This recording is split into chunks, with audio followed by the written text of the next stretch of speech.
In this video, I'll be showing you the best decks to play in the Violet Hold Brawl. Personally, I've got 30-2 in this brawl, so I'll be showing some of the decks I've got 6 wins with, and some decks that other players have done really well with, including a completely free-to-play deck. Now let's get started with the first deck we have here, and it's a Druid deck, and yeah, the Druid with Chef Nefrak, who looks really strong. Sadly, I don't have it, but if you do have it, I would really recommend playing it, because it will get you a lot of wins.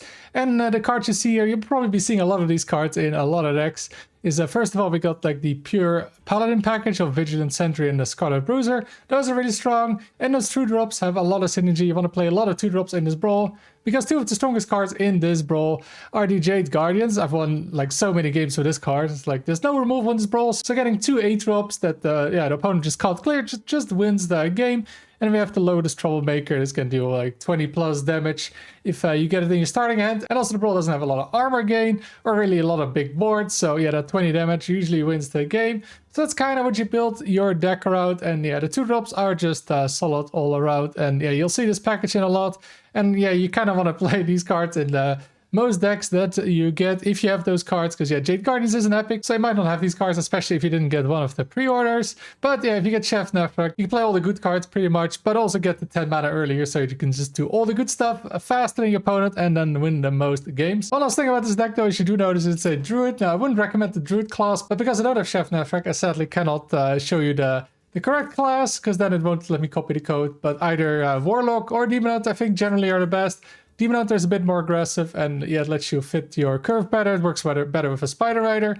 And Warlock is just because the life tap is the best hero power, so you just get extra cards. And extra cards is nice, but yeah, often you don't really need the extra cards, I think. But yeah, those are the 2 options you can make with this, or just go with Druid, because probably most games you won't be using that hero power. The second deck we have here is a Void Soul Demon Hunter, and this is relatively free to play friendly. It doesn't have any new epics or legendaries, just a bunch of commons and rares. So again, we see a lot of the same cards in the last deck, like Lotus Troublemaker, which is a rare. Now, if you do have those Jade Guardians that we saw in the last deck, then I definitely would recommend playing them in this deck instead of, say, like a Thief's Tools. The card is just way too good, but yeah, this is a bit more a free-to-play friendly build. And then what it does is play the Void Souls from the Demon Hunter, the new kind of archetype we have here with the Void Souls, where they just keep upgrading for every Void Soul you play, so you got a bunch of Void Soul cards. Like, well, the Void Soul, right? We got the Void Blast here, got the Vicious Void Skill, and then the Starter Scythe. So you can keep growing those demons, and they're pretty good once you get to like 1 mana 5-drop, 1 mana 6-drop.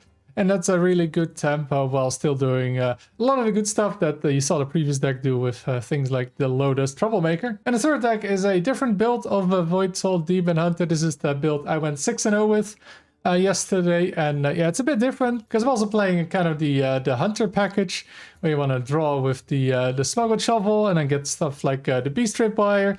So you definitely you draw the card and get a 5-drop with it, so that's really nice. We got the red catch as well. Wasn't amazing, but I got it in a pack, so I wanted to play it. So this is just a bit of a mix of the Hunter and Demon Hunter stuff. And here you can see the Jade Guardians I got here, because those are just incredibly powerful, and you just want to play in any deck if you can, as long as you're running a bunch of 2-drops. The next deck we have is a Warlock deck that is a bit different than the others, because it's not quite focused on all the 2-drops, even though yeah, we're still running Jade Guardians. The card is just too good. But the main thing about this deck is that we have Godfrey the Betrayer. So that means if you overdraw cards, they don't really get destroyed forever, but you get them back for 1 less if you have space in your hand. Now keep in mind though, you only get the card after the spell completes. So if you play Holy Embrace with full hand, you won't just burn the 4 damage card, so that is good.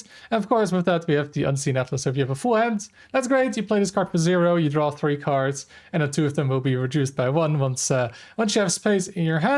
Another combination here we have in this deck is Annihilation with some demons here with the Imp-Gang Stooge. So ideally you get those 2 5s out, right? You get those 9/9 demons at the bottom, and then your opponent gets the board to play Annihilation, annihilate that board, and you get 2 9/9s. Happened to me multiple times, and that's a pretty strong board swing. Now, I'm also playing Morak. If you don't have it, no problem, because it wasn't that amazing. It's a little bit expensive, but it can be nice. You play it on 4 for Prepare, and you play it on 5, and then you get like Demon into Morak into Demon into Morak.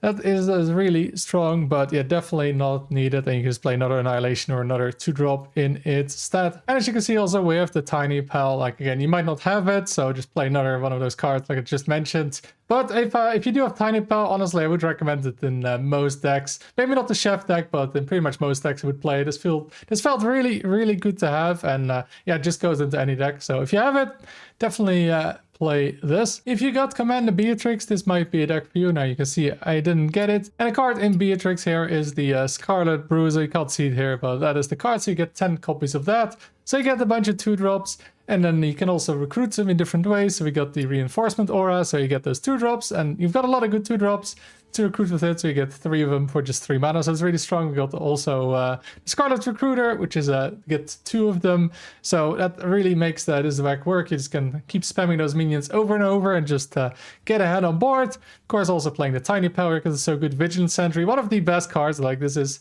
super strong. Most decks just can't really deal with 3 times a 2/3, like that 6/9 stats for 3 mana, and yeah, without removal in this brawl, super strong. And outside of that, I mean, again, we got the Lotus Troublemaker, we got the Jade Guardians. Yeah, it just goes into pretty much any deck. They're just that good. And then if you got Mugsy, I have 2 Mugsy decks for you. First of all, the no minion build. Here we got where yeah, your first minion each turn is 2 less, so it can be really nice if you can generate those minions and just cheat those out. And there's a few cards, of course, that synergize well. Cards like Storm Fury, Frost Shatter, that are just built for these no minion decks with the mana cheat. Now again, we have a few legendaries here that are not required but are nice to have, right? The Staff of Trickery, just great, especially if you get some extra attack with a card like Widow's Bite.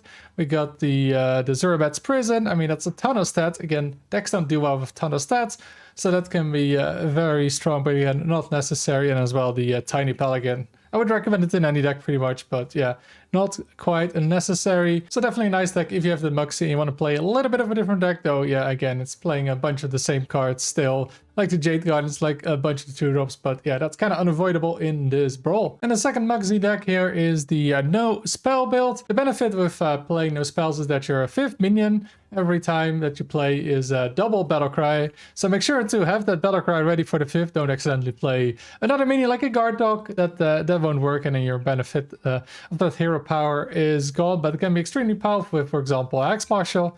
Might even want to be running 2 of this. You get 2 big spells, and those can be standard spells, and standard spells are quite strong in this brawl. And then it costs 5 less, and yeah, getting 2 of them can really swing the game in your favor. And just really try and get the double Battle Cry going with some bigger ones, like early on with Vigilant Sentry. If you can, you get 5 of them.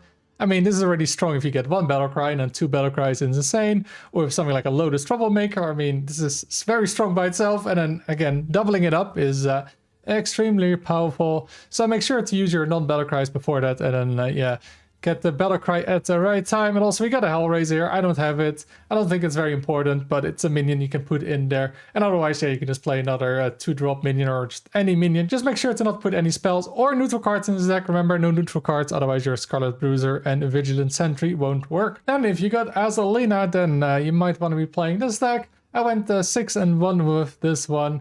And yeah, Azalina, it's not the strongest, but mostly, yeah, you just get the cards that everybody is playing, so that works really well again with, say, a Jade Guardian. You might want to play the Lotus Troublemaker with this, although you might also steal it from the opponent. You also got the Soothsayer. This actually feels pretty strong. It's a lot of stats and healing, but yeah, you might want to be playing it in this deck. Downside, though, is, of course, with this deck is you have no board clear, so if you fall behind, yeah, it's a problem, but yeah, that's just Azalina. But I did go 6 wins with it. You just mostly get the same cards everybody is playing, and then if you have the Jade Guardians, that can just swing the game in your favor. And then the final deck we have here is the completely free-to-play deck.